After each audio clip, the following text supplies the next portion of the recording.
Hello everyone, and welcome back to the Majora's Mask Deep Dive series. Woohoo! Yeah! This is episode 8 in this crazy series. In today's episode, we'll be looking at Ikana Valley, a very deep and borderline insane area of the game.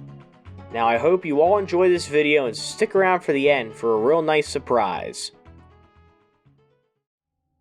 Ikana Valley is the eastmost region of Termina. This area, for the most part, is pretty devoid of life. It's a very eerie and dry-looking environment. This is also probably the most lore-filled area in the entire game.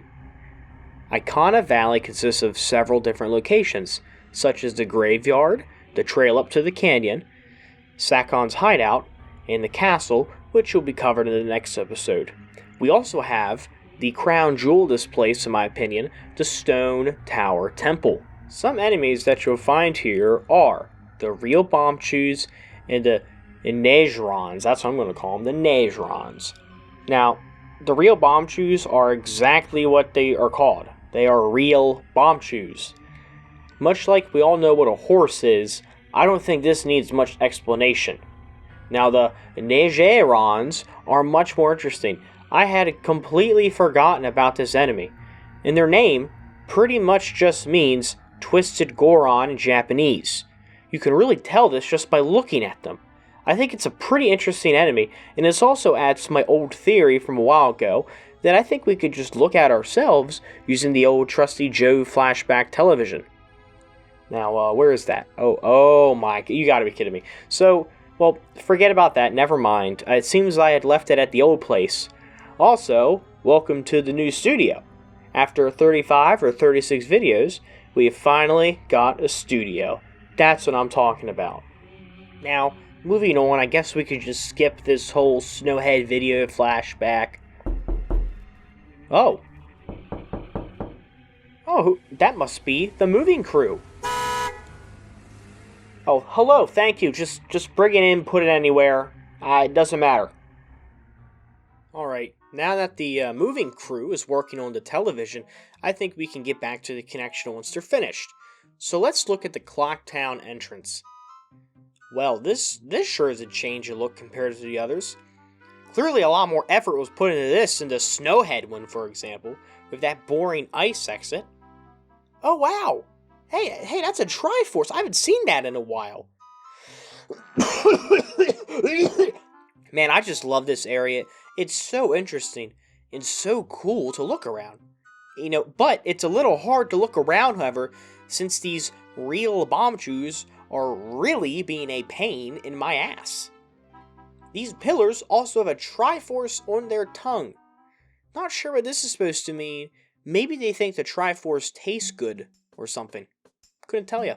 This whole area is really interesting since these pillars lead right into Clock Town.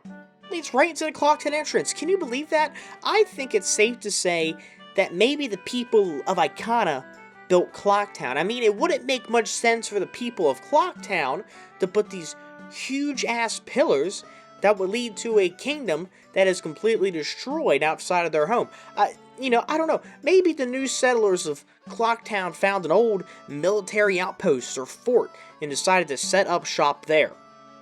That makes sense to me, at least. Oh, seems like the TV's installed. That's pretty good.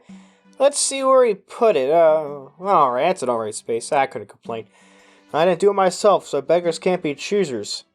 Alright, now I gotta find this TV remote. Where could that thing be? Oh!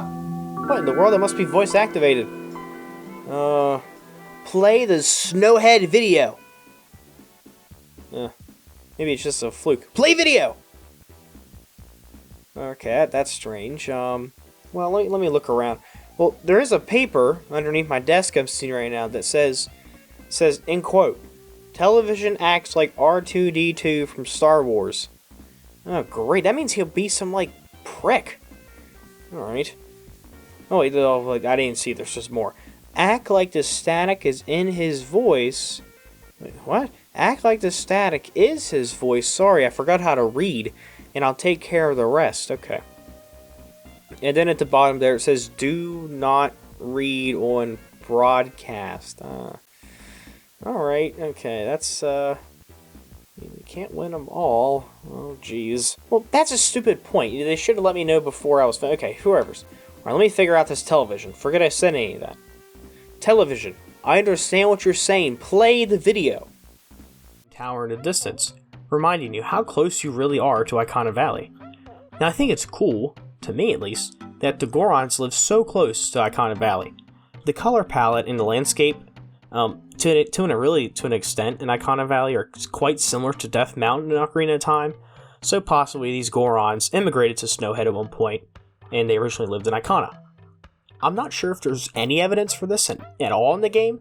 I just think it's a neat little theory. Nonetheless, as you can see, I was pretty smart when I made that video, and I had already connected these true and honest facts. Thank you, television. Yeah, she's doing good. How's your wife? Oh, man, that sucks. Is she keeping the kids? Well, I'm sorry to hear that. At least the weather outside is nice. Alright, not the time. I get it. We all go through, tough and hard times. Doesn't mean you gotta be such a dick about it. Alright, I'll get on to video. I understand.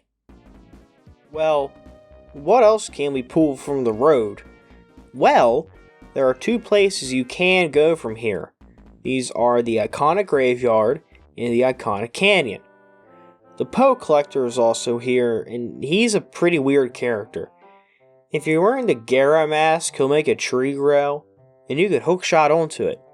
He will also disappear once you do this. Speaking of the Poe Collector, you may just assume that these models are the same in Majora's Mask and Ocarina of Time. Well, at a closer look, they're actually different. The Ocarina of Time Poe Collector is wearing a Triforce on his little chest thing, whereas the Ikana Poe Collector isn't. Nice touch to separate the region of Termina from Hyrule. Speaking of a disappearing act, if you put on the Lens of Truth, you can also see the Invisible Soldier, who will give you the Stone Mask. This mask is very helpful in the Pirate's Fortress, the wonderful area we talked about last episode, and I'm not touching on it again. You have to give him a red potion, however, to get the mask, something I'm not going to do for this video. I want to touch on the canyon first, since it's pretty cool. The Ikana Canyon is the home of 4 people.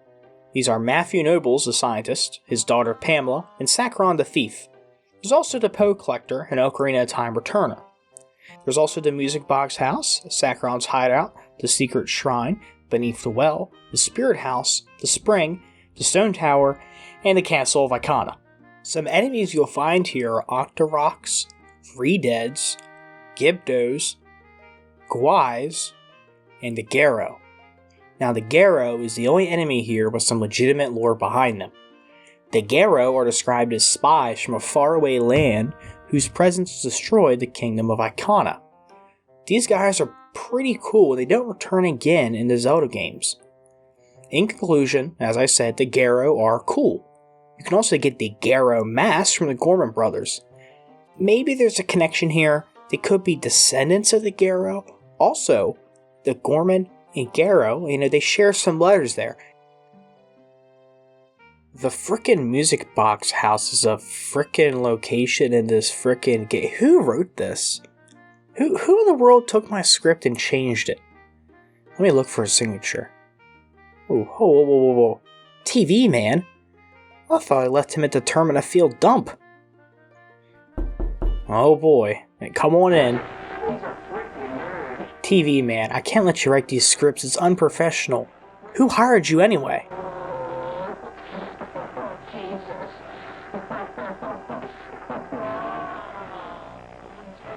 Alright. A man of few words. I respect it. Come on in and make yourself at home.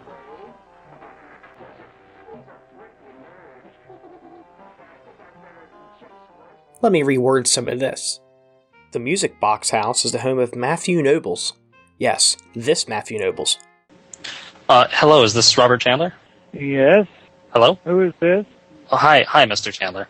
Hi, my name is Matthew Nobles. I think you just tried to call me back. I left you a message. And his daughter, Pamela. This house is clearly based on a music box. But this house ain't playing music, however. And it's locked. Alright, great. Well, I ain't going there now since it's locked. Well, let's go behind the house. Up into this cave. You know, caves are pretty cool. Let's check this out. What the hell? This isn't the cave I entered. Let me leave again. Let me come back in.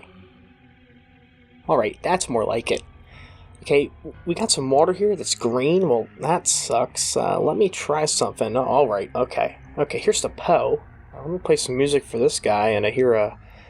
Yep, there's a sob story, and the water is back. Let's go!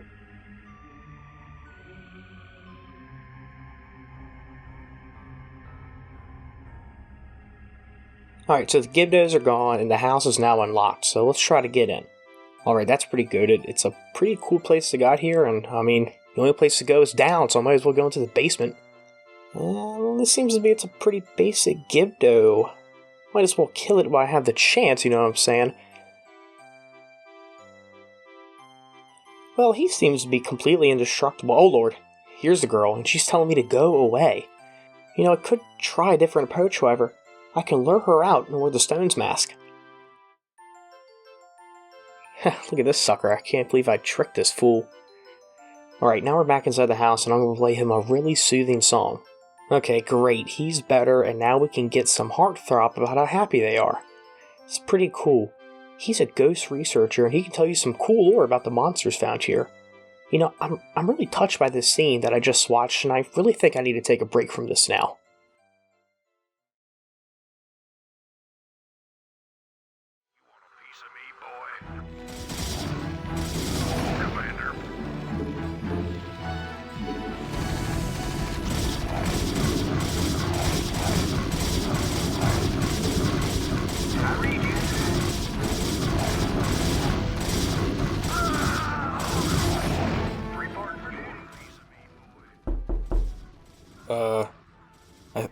I think the door's unlocked. Just give it a push. Huh. Must be a prank. Oh. Hello, Tingle. I mean, I can explain, you know, I really needed a break. I've been making these videos for 14 hours straight, okay? Tingle, I'm serious. I mean, I'll get back to the videos soon. I just can't keep doing this, okay? Tingle, I'll get it done, alright? I mean, you don't have to worry about it. I'll get it done by next week, alright? Can you please use your words?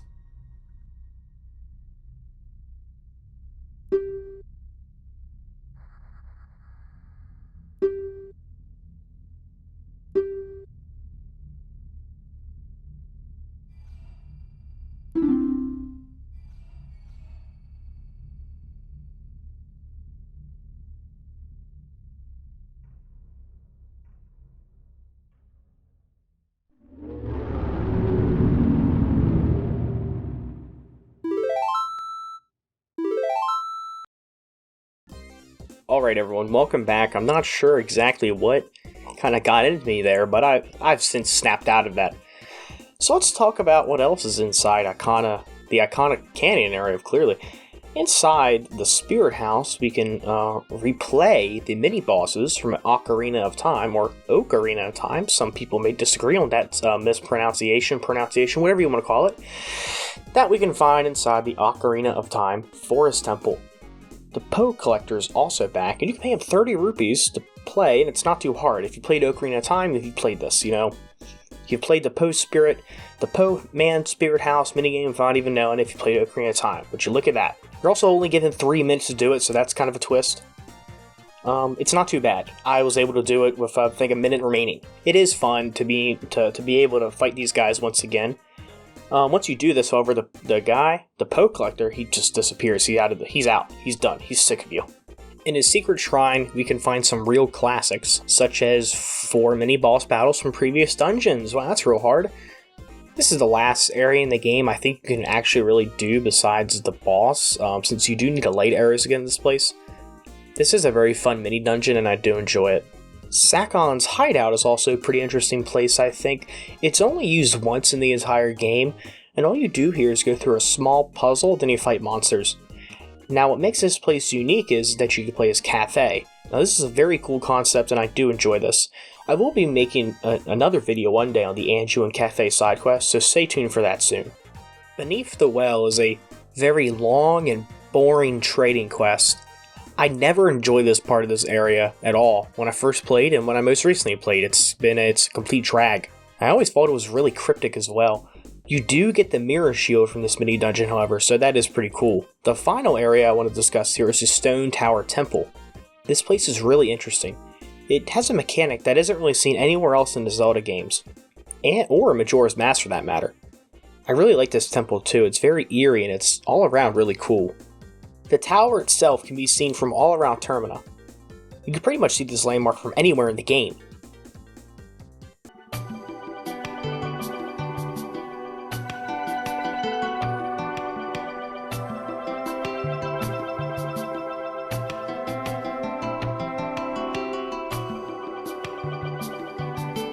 There also is a lot of iconography here that isn't found elsewhere, anywhere in this game for that matter, this being the Triforce.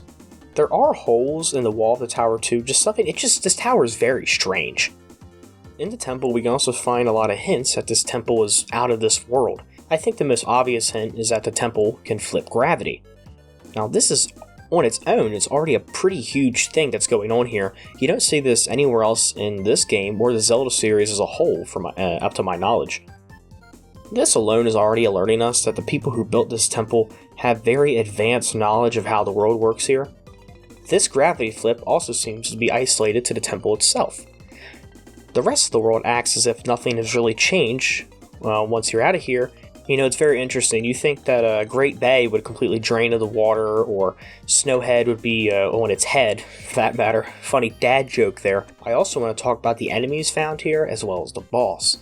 Since I don't feel like giving a full description for all the enemies here, I'll just give you guys names and photos, kind of like a PowerPoint. We have the Armos, the Beamos, Big Deku Baba, the Black Bows, Deaf Armos, Dexy Hands, Dragonflies, Eyegores, Wizrobes, Flying Pots, Hip Loops, Nejrons, which we've mentioned earlier, Pose, the Real Bomb Chews, which we've also mentioned earlier, and the Spikes. All of the enemies are pretty different than what we've seen so far in our quest. I also want to add that I really like the atmosphere of this temple.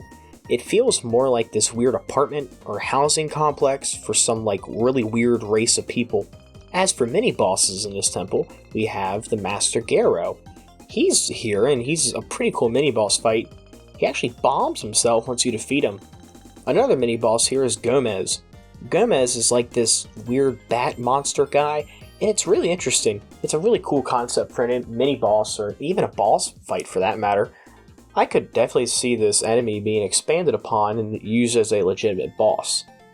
Another mini-boss would also be Eyegore. This guy's pretty interesting. I did mention him earlier, but he's kind of like a mini-boss. He's kind of halfway there. He's not as cool as the other guys in the mini-boss league, but he's a mini-boss. He's a minor league boss. Minor league mini-boss, I could say. He was so insignificant to me that I didn't even think of him when I started writing this video.